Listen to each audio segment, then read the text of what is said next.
The great hall of the Valdori Palace hummed with tension as representatives from 12-star systems gathered for the ceremony. Queen Zareth stood at the center of the raised platform, her iridescent scales catching the light from the twin suns that filtered through the crystal dome above. She was young for a queen, barely 200 cycles old, but her violet eyes held the wisdom of her ancestors. Today she would choose her royal protector. The tradition was ancient, older than the Valdori Empire itself. Every queen, upon ascending to the throne, must select a warrior from among the galaxy's finest to serve as her personal guardian. The choice was sacred and binding. The protector would remain at her side until death claimed one of them. Warriors from across the known systems had traveled to Valdor Prime for this honor. There were the towering Craxians with their 4 arms and bone armor that grew from their own bodies. The sleek Nymeri assassins stood in their dark cloaks, their eyes seeing in spectrums no other species could perceive. The hulking Goreth warriors waited with their massive clubs that could shatter starship hulls. Each species had sent their finest, their most deadly, their most feared. And then there was the human. Marcus Cole stood at the back of the crowd, wearing simple armor that looked primitive compared to the advanced battle suits around him. He was not tall by galactic standards. He was not covered in natural weapons. He did not possess psychic abilities or enhanced senses. He was just a man with brown hair going gray at the temples and scars that told stories of battles survived. The other warriors did not hide their amusement at his presence. "Look," laughed a Craxian warrior named Vorath, pointing with 2 of his 4 arms. "The humans sent a soldier. Do they think this is a joke?" "Perhaps they could not afford to send a real warrior," added a Nymeri, her voice like silk over steel.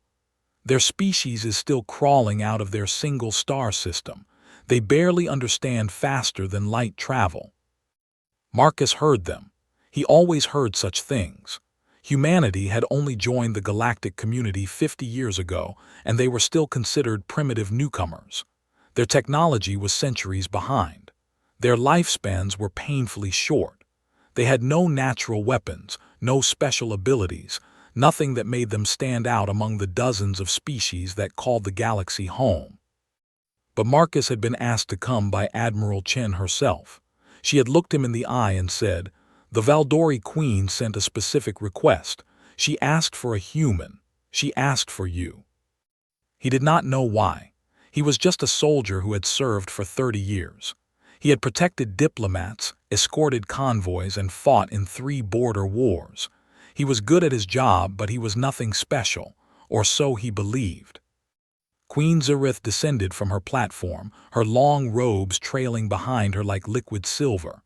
Her advisors followed at a respectful distance, their faces showing concern. The warriors straightened as she approached, each hopping to catch her attention. She walked past the Craxians without a glance. She did not slow before the Nymeri. She barely acknowledged the Goreth. The queen stopped in front of Marcus Cole. "You are the human," she said. Her voice was musical, carrying harmonics that touched something deep in the human brain. "Yes, Your Majesty," Marcus replied.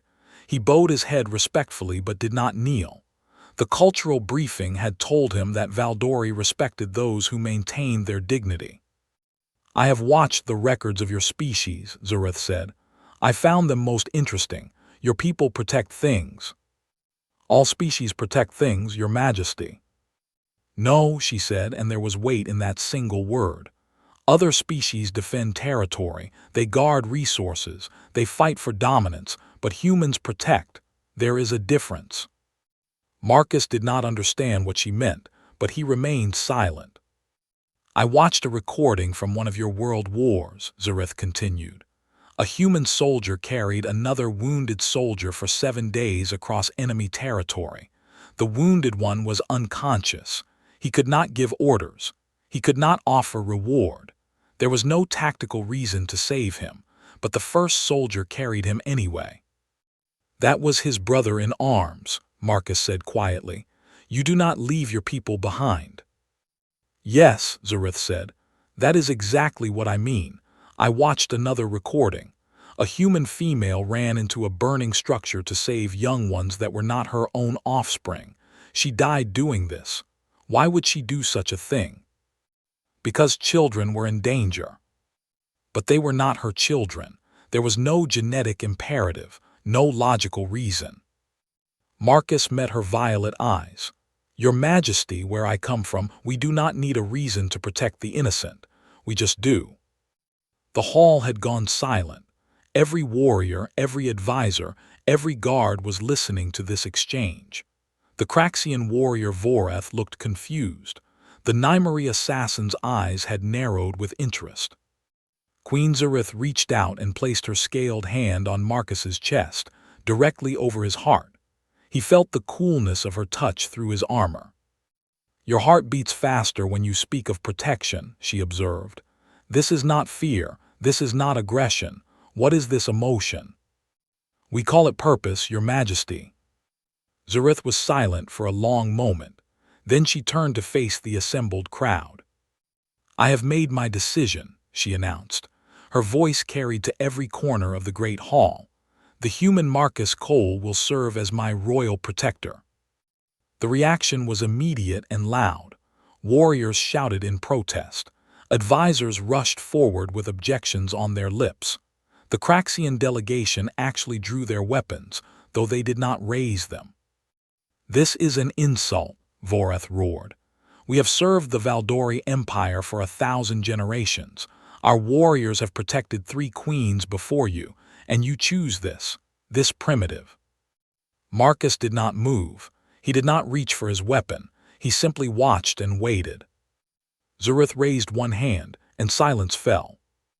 I have studied the records of every species that sent warriors, she said calmly. The Craxians are mighty in battle, but in every record when the battle was lost, your warriors retreated to fight another day. This is logical. This is sensible, but it is not protection. She turned to the Nymery. Your assassins are among the most skilled in the galaxy, but you kill for payment. You would die for payment as well, but only if the payment was sufficient. What happens when someone offers more? The Nymery had no answer.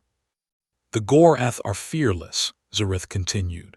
But they are fearless because they do not value life, including their own. A protector must value the life they guard. Otherwise, they are merely a weapon.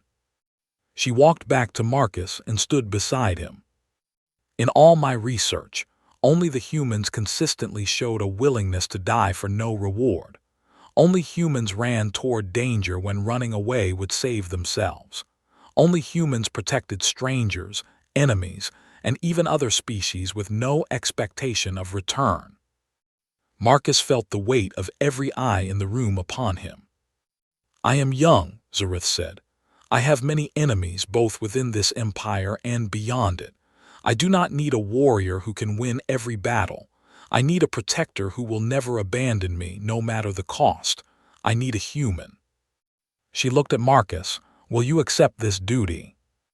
Marcus thought of everything he would be leaving behind. His home, his people, his world. He would likely never see Earth again. The Valdori lived for centuries. He would grow old and die while Zareth remained young. But she was asking for protection, and that was something Marcus Cole could not refuse. I accept, he said. The binding ceremony was performed that very hour. Ancient words were spoken. Oaths were exchanged. When it was done, Marcus Cole was no longer a soldier of Earth. He was the royal protector of the Valdori Queen, bound to her service until his death. The other warriors left in anger or confusion.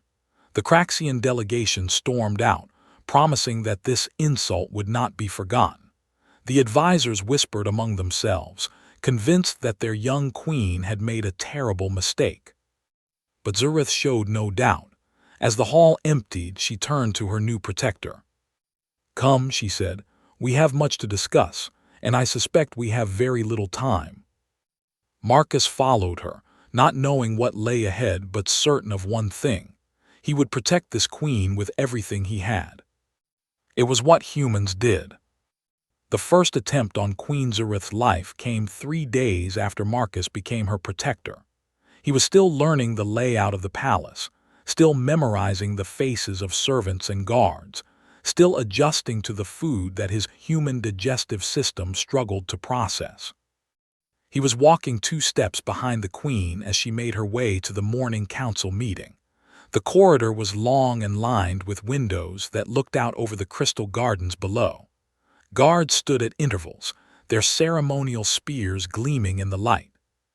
Something felt wrong. Marcus could not explain it. He had no enhanced senses, no psychic warnings, nothing but 30 years of combat experience and instincts that had been sharpened by surviving situations that should have killed him. "Stop," he said. Zareth paused immediately. She had learned quickly that when her protector spoke, she should listen. "What is it?" she asked. Marcus studied the corridor ahead. The guards stood at attention. Nothing moved. Everything looked exactly as it should. But one of the windows was clean. It was such a small thing. The crystal gardens released pollen that coated everything in a fine layer of iridescent dust. The servants cleaned the windows every evening. By morning, a thin film had already formed on the glass. This window was perfectly clear. Someone had cleaned it recently, very recently. "Get behind me," Marcus said quietly. He drew his sidearm, a simple projectile weapon that the other species considered laughably primitive. The guards turned at the sound. "Protector, what is happening?" "Clear the corridor," Marcus ordered. "Now." Before the guards could move, the window exploded inward. The assassin was Nymery. Marcus recognized the species immediately. It moved with inhuman speed, its body a blur of motion as it launched itself toward the queen. In its hand was a blade that seemed to drink the light around it. Marcus did not think, he acted. He grabbed Zareth and threw her to the floor, covering her body with his own. The Nymery blade slashed through the air where the queen's neck had been a fraction of a second before. The assassin was fast, faster than any human could match. But Marcus did not need to be faster. He just needed to be in the way. The blade came down again, and this time it found flesh. Marcus felt the cold bite of the weapon as it sliced across his back, cutting through his armor and into the muscle beneath. The pain was immediate and intense, but he had felt worse. He rolled, taking Zareth with him, putting himself between her and the assassin once more. "Run," he told her. "I will hold it here." "You will die," she said. "That is my job." The Nymery laughed. It was an ugly sound devoid of warmth. "The human thinks he can stop me. How amusing." Marcus rose to his feet, blood dripping down his back. He raised his weapon and fired. The Nymery dodged. Of course it dodged. The species could perceive the trajectory of projectiles and move before they arrived. Every military analyst said that ballistic weapons were useless against Nymery assassins. But Marcus had not been trying to hit it. The shot struck the window frame above the assassin, shattering the remaining crystal and sending a cascade of sharp fragments down upon the creature. The Nymery stumbled, momentarily blinded. Marcus closed the distance. He could not match the assassin in speed or skill, but he had something the Nymery did not expect. He had the willingness to take damage in order to deal it. The dark blade pierced his shoulder as he drove his fist into the assassin's throat. He felt bone crunch under his knuckles. The Nymery staggered back, choking. Marcus did not let up. He grabbed the creature's weapon arm and twisted, using his weight and leverage to break the elbow joint. The blade clattered to the floor. "Impossible," the Nymery gasped through its damaged throat. "You should be dying. The blade is poisoned." "I know," Marcus said. He could feel the toxin spreading through his veins like liquid fire. His vision was starting to blur at the edges. "But I am not done yet." He drove his knee into the assassin's midsection, then brought both fists down on the back of its neck. The Nymery collapsed and did not rise. Marcus turned to find Zareth standing where he had left her. She had not run. Her violet eyes were wide with something he could not identify. "You are wounded," she said. "I am aware." He took a step toward her and stumbled. The poison was working fast now. His legs felt like they were made of water. "Guards," Zareth shouted. "Medical team now." Palace guards flooded the corridor. Medics appeared from somewhere, carrying equipment that Marcus did not recognize. He felt hands lowering him to the floor. "Stay awake," Zareth commanded. She was kneeling beside him, her cool hand pressed against his forehead. "Do you hear me, human? You will not die, I forbid it." Marcus wanted to tell her that death did not take orders, but his mouth would not form the words. The last thing he saw before darkness took him was the Queen's face and the tears that were forming in her violet eyes. He woke in a medical chamber 3 days later. The Valdori doctors had worked miracles, combining their advanced medicine with antitoxins that a human medical ship had rushed across light years to deliver. The blade wound on his back would scar, but it would heal. The poison had been neutralized, though he would need weeks to fully recover. Zareth was there when he opened his eyes. She had not left his side, the doctors told him later. The Queen of the Valdori Empire had slept in a chair beside his bed, refusing all attempts to move her. "You stayed," Marcus said. His voice was rough from disuse. "You almost died protecting me," Zareth replied. "The least I could do was wait for you to wake. Any queen would have run. I told you to run." "I am not any queen," she leaned forward. "And I think you have forgotten something important. I chose you because humans protect, but I am also capable of protection in my own way." Marcus did not understand, but he was too tired to ask. "Rest," Zareth said. "When you are healed, I will explain everything. There is much you need to know about why you are truly here."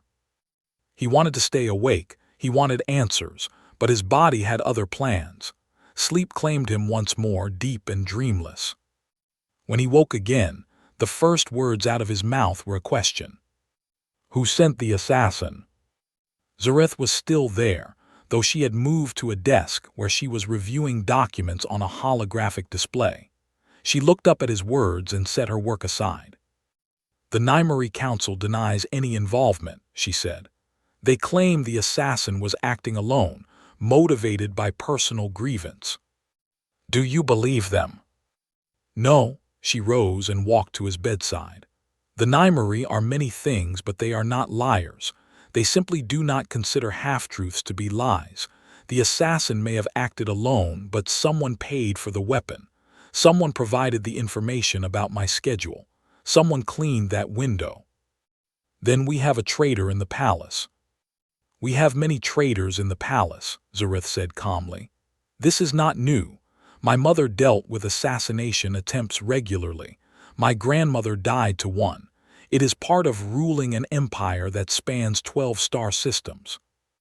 Marcus sat up, ignoring the pain in his back. "And you are not concerned?"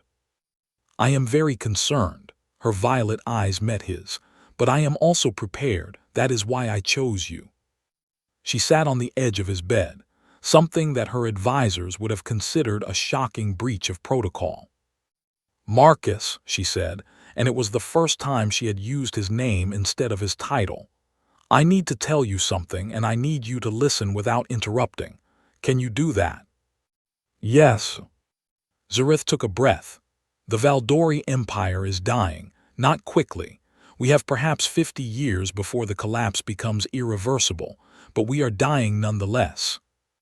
She waved her hand, and a holographic display appeared in the air between them.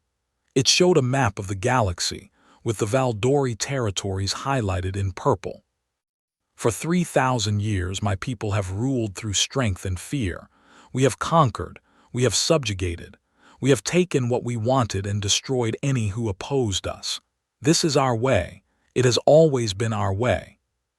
The map shifted, showing the territories of other species. Red for the Craxians, black for the Nymery, green for the Gorath. dozens of other colors representing dozens of other civilizations. But the galaxy is changing, Zareth continued. New species are rising, old alliances are shifting, and the Valdori, we do not know how to adapt. We know only conquest. We know only strength. And when strength begins to fail, we have nothing else to offer. Why are you telling me this? Marcus asked. Because I believe humans may be the key to our survival. Marcus stared at her. Your Majesty, with respect, humans are the weakest species in the galaxy. We have been part of interstellar civilization for barely 50 years. We have nothing to offer an empire like yours. You have something no other species has, Zareth said. You have protection. She leaned forward, her eyes intense. I have studied your history, Marcus. Not just the military records, but all of it. Your species has done terrible things. You have warred with each other. You have committed atrocities. But you have also done something that no other species in this galaxy has ever done. What is that? You have helped your enemies. Marcus did not know how to respond. After your great wars, you rebuilt the nations you had destroyed, Zareth said. You gave aid to those who had tried to kill you. You created alliances based not on strength, but on mutual benefit. You developed something called diplomacy that actually works, because it is built on the idea that both sides can gain. She gestured at the map. The Valdori do not know how to do this. We only know how to take. When we try to negotiate, we demand. When we try to ally, we subjugate. We do not understand how to protect without controlling. And you think I can teach you? I think you can show me, Zareth said. Not through words, but through action.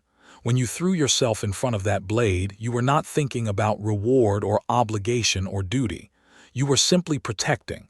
I need to understand how to do that. My people need to learn. Marcus was quiet for a long moment. Then he said, what you are describing is not a protector. It is a teacher, an advisor, perhaps even a symbol. Yes, Zareth agreed. But symbols need to survive, and you cannot teach if you are dead, so you must also be my protector in the traditional sense. This is why you asked specifically for me, for a human. I asked for you specifically, Marcus Cole, because of something I found in your records, something that convinced me you were the right choice. She paused. Do you remember the incident at Proxima Station? Marcus felt his blood run cold. How do you know about that? I am a queen. I have access to classified records that most species do not even know exist. Proxima Station. He had not thought about it in years, had tried not to think about it. A terrorist group had taken the station, Zareth said softly. 1,500 hostages. They demanded that Earth surrender its colonial rights to the outer planets. You were part of the rescue team. I was the team leader. The records say that the mission was a success. The hostages were freed. The terrorists were neutralized. That is what the records say. Zareth reached out and took his hand. Her scaled fingers were cool against his skin. The classified records tell a different story, she said. They say that during the rescue you encountered a terrorist who had dropped his weapon. He was surrendering. Your orders were to eliminate all hostiles, but you did not kill him. Marcus said nothing. Instead, you took him prisoner, and when your commanders ordered you to execute him, you refused. You faced a court-martial.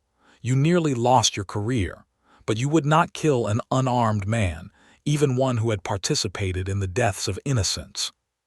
He was a kid, Marcus said, his voice barely above a whisper. 18 years old. He had been radicalized, manipulated. He did not deserve to die on his knees. No, Zareth agreed. He did not. And that is why I chose you, Marcus Cole.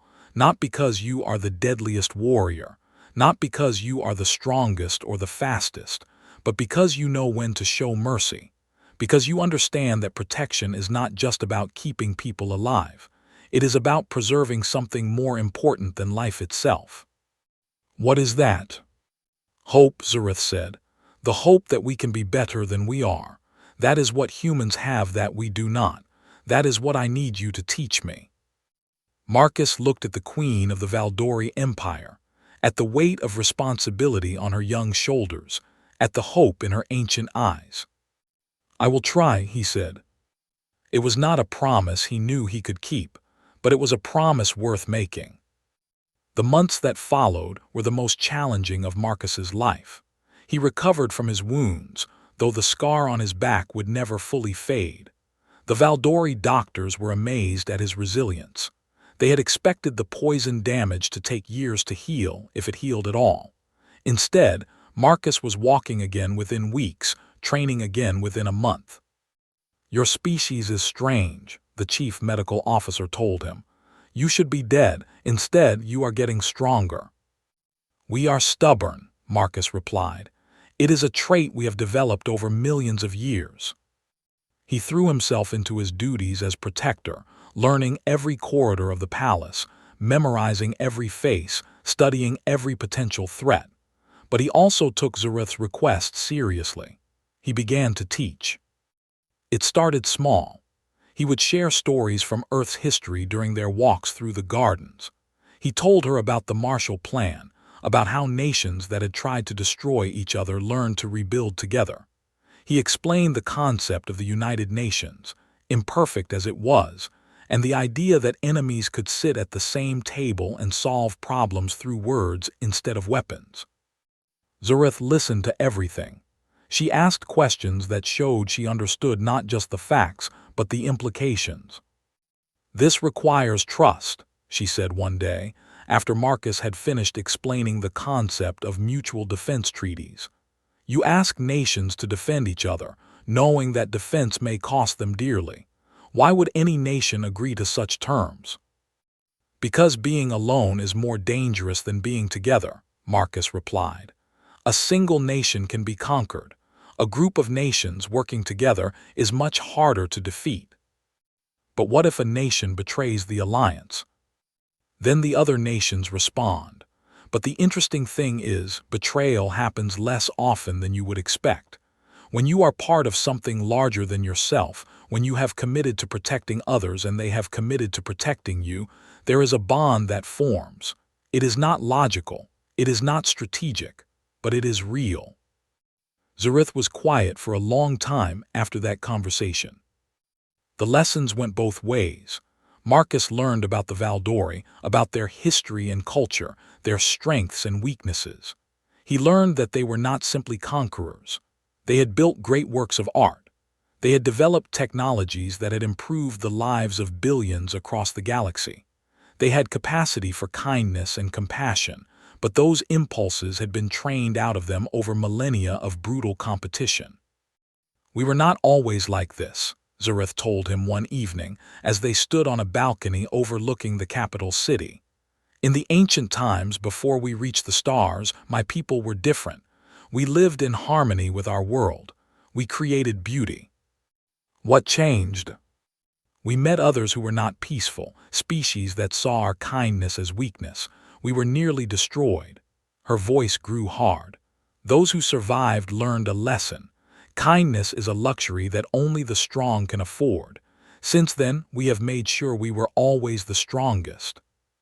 "But you are not the strongest anymore," Marcus said gently. "No, we are not. And that terrifies my people more than anything. They do not know how to be anything other than strong." Marcus thought about this. On Earth we have a saying, there is more than one kind of strength. What does that mean? It means that the strength to destroy is only one form of power. There is also the strength to build, the strength to forgive, the strength to change. He paused. Those forms of strength are often harder than conquest, but they last longer. Zareth turned to look at him. In the fading light, her scales seemed to glow with inner fire. "Do you really believe that?" she asked. "I have to believe it," Marcus said. "If I did not, then everything I have ever done would be meaningless. I choose to believe that protection is stronger than destruction, that kindness can triumph over cruelty, that we can be better. Even after everything you have seen, after everything your species has done to each other." Especially after that. We have seen the worst of ourselves and we are still trying to be better. That is what hope means. Zareth was silent for a long moment. Then slowly she reached out and took his hand. I am glad I chose you, Marcus Cole, she said. Whatever happens, I am glad you are here. Whatever happens, he turned to face her fully. What do you mean? Before she could answer, an explosion rocked the palace. The war came without warning. The Craxian Empire, long resentful of what they saw as Valdori weakness, had launched a surprise attack. Their fleets appeared in the skies above Valdor Prime, raining fire down upon the capital city. Ground troops began landing within hours. The Valdori military, caught off guard, struggled to respond. Queen Zareth took command from the palace war room, coordinating defenses while Marcus stood at her side, ready to protect her from any threat that made it through. For 3 days the battle raged. The Craxians had numbers on their side, but the Valdori had home advantage and advanced defense systems. Neither side could claim victory. On the 4th day, Vorath, the Craxian warrior who had mocked Marcus at the selection ceremony, appeared on the communications channel. Queen Zareth, he said, his 4 arms spread in a gesture that was meant to show power. You have fought well, but this battle is over. Surrender now and we will spare your people. Resist and we will turn your palace to glass. Zareth's face was calm as she replied, You have come to my home, killed my people, and now you demand my surrender. You mistake me for someone who fears death. I do not care if you fear death. I care only about victory. You cannot win this battle. Your fleet is scattered. Your allies have not responded to your calls for help. You are alone. Marcus stepped forward. May I speak? Vorath's eyes narrowed. The human protector, you should be dead. The Nymery assassin was supposed to kill you months ago. He tried, he failed, as you will. Bold words from a member of a primitive species. You call us primitive because we do not have natural weapons or enhanced abilities. But I have learned something during my time here, Vorath. The Valdori are not just warriors. They are builders. They are creators. They have a capacity for greatness that your empire has never understood. Pretty words, but words do not win wars. No, Marcus agreed. They do not, but they can end them. He turned to Zareth. Your Majesty, may I propose something unconventional? Zareth nodded. Marcus faced the view screen again. Vorath, you want victory, I understand that, but victory means different things to different people. You could destroy this palace and claim the throne. But then what? You would have to hold an empire of billions who hate you. You would fight insurgency after insurgency. You would spend generations trying to control what you have taken. We have controlled conquered peoples before. And it has cost you. Your own records show that maintaining conquered territories drains more resources than they provide. You win the war, but you lose the peace. Vorath was silent. Marcus could see that the Craxian was listening, even if he did not want to admit it. There is another way, Marcus continued. A human way. Instead of conquest, we propose alliance. Not subjugation, but partnership. The Valdori have technologies you want. The Craxians have resources the Valdori need. Together, you would be stronger than either alone. You speak of sharing power. The Craxians do not share. Then you will continue to fight, and eventually someone will defeat you. Maybe not us. Maybe not the Valdori, but someone. And when that happens, you will wish you had chosen partnership over conquest. The silence stretched for a long moment. Why should I trust you? Vorath finally asked. You are a human, your species is young, you know nothing of galactic politics. I know that protection is stronger than destruction, Marcus said. I know that alliances built on mutual benefit last longer than empires built on fear. And I know that you have a choice to make right now that will determine the future of your people. Vorath turned to speak with someone off screen. When he faced the camera again, his expression had changed. There will be terms, he said, conditions that favor the Craxians. And there will be negotiations, Zareth replied. Conditions that favor the Valdori. That is how alliance works. Both sides must gain something. This is not our way. It can become your way, if you are willing to try. Another long pause. We will talk, Voreth said finally. The bombardment will pause while we negotiate, but if these talks fail, we will not hesitate to resume our attack. The communication channel closed. Around the war room, Valdori officers stared at their human protector with expressions of shock. That was insane, one of them said. You cannot negotiate with Craxians. They understand only strength. And we showed them strength, Marcus replied. The strength to propose something other than death, the strength to offer hope. Zareth reached out and touched his arm. You truly believe this will work? I believe it can work. Whether it will depends on whether both sides are willing to change. And if they are not, if the Craxians resume their attack. Marcus met her violet eyes. Then I will protect you, as I swore to do, until my last breath. The negotiations that followed were long and difficult. Marcus served as an unofficial mediator, using the diplomatic skills that humanity had developed over millennia of bloody conflict. There were moments when everything nearly fell apart. There were moments when both sides were ready to resume killing.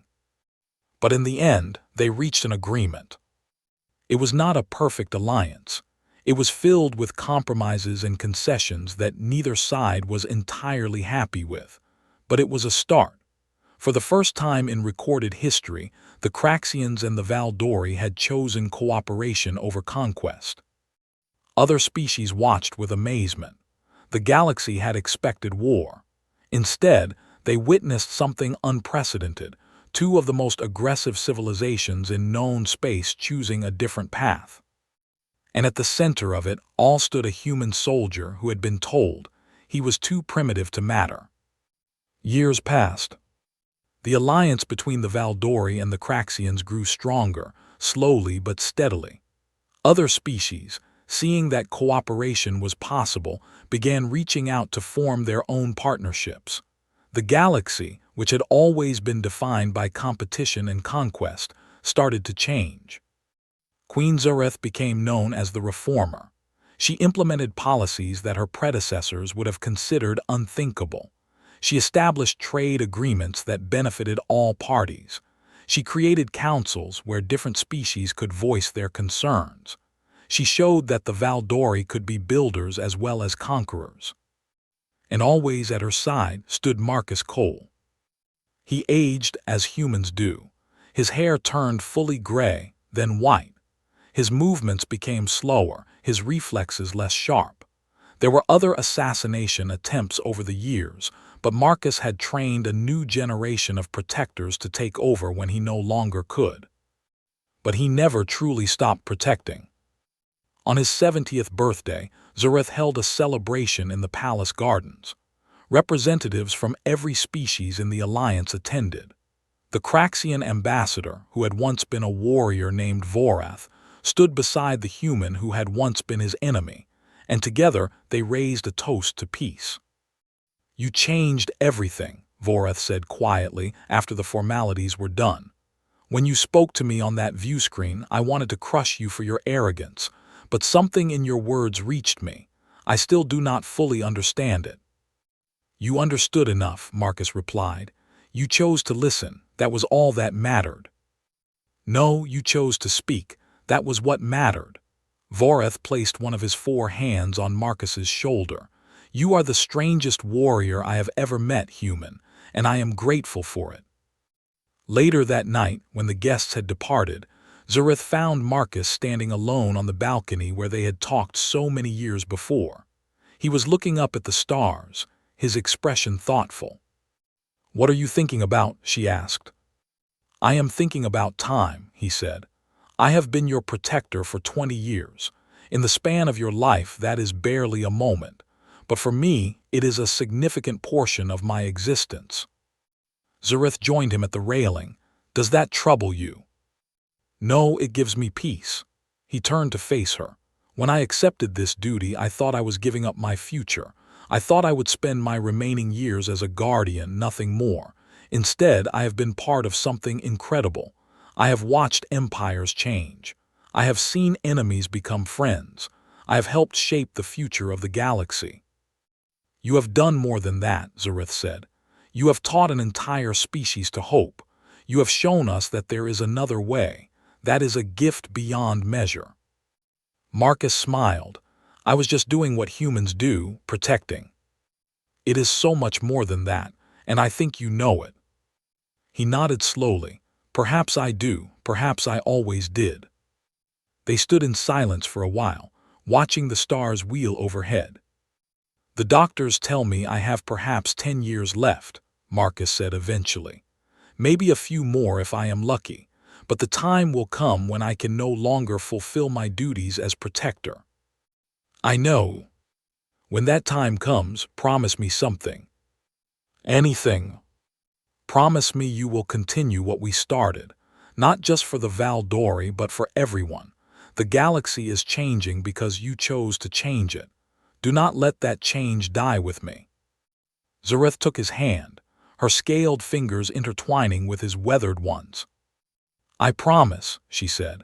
What you have taught me will outlast both of us. It will spread to every corner of the galaxy, and when future generations ask how it began, I will tell them the truth. It began with a human who understood that protection is the highest form of strength. Marcus looked at the queen he had served for 2 decades. He saw the weight of her responsibilities, the challenges she still faced, the long years ahead that she would have to face without him.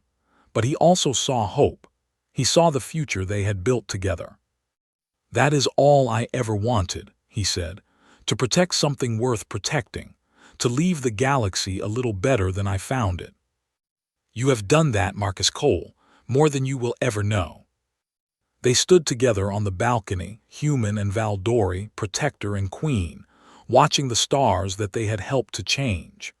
And in that moment, Marcus felt a peace that he had been searching for his entire life. He had been chosen because of his protective nature. He had stayed because he found something worth protecting. And in the end, his greatest protection was not from physical danger, but from the despair of hopelessness. He had given the galaxy hope. That was enough. That was everything. When Marcus Cole died peacefully in his sleep, 8 years later, the galaxy mourned. For 3 days, every species in the Alliance observed silence in his honor. Ships across the stars dimmed their lights. Warriors who had once mocked his primitive origins bowed their heads in respect. Queen Zareth spoke at his memorial, broadcast across 100 worlds. He was a human, she said. He had no natural weapons, no enhanced abilities, no special powers. He was simply a man who believed that protection was worth more than conquest, and he was right. She paused, looking out at the assembled crowd. Valdori and Craxians, Nymeri and Gorath, humans and dozens of other species, all gathered together in a way that would have been unthinkable a few decades before. The galaxy asks why I chose a human as my protector. I have answered that question many times, but today I will give a different answer. I chose him because he understood something that the rest of us had forgotten. We are not defined by our strength or our weapons or our power. We are defined by what we choose to protect.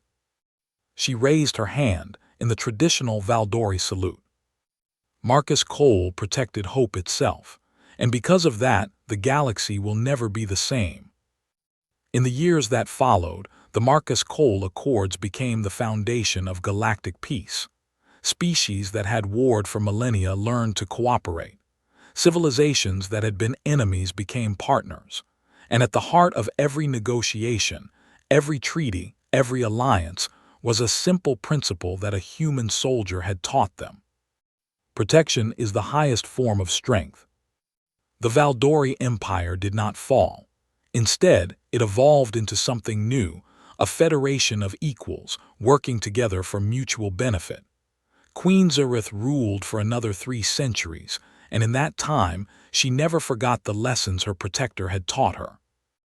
And when young warriors asked why humans, the most primitive species in the galaxy, were always given seats of honor in the great councils, the answer was always the same: because they know how to protect.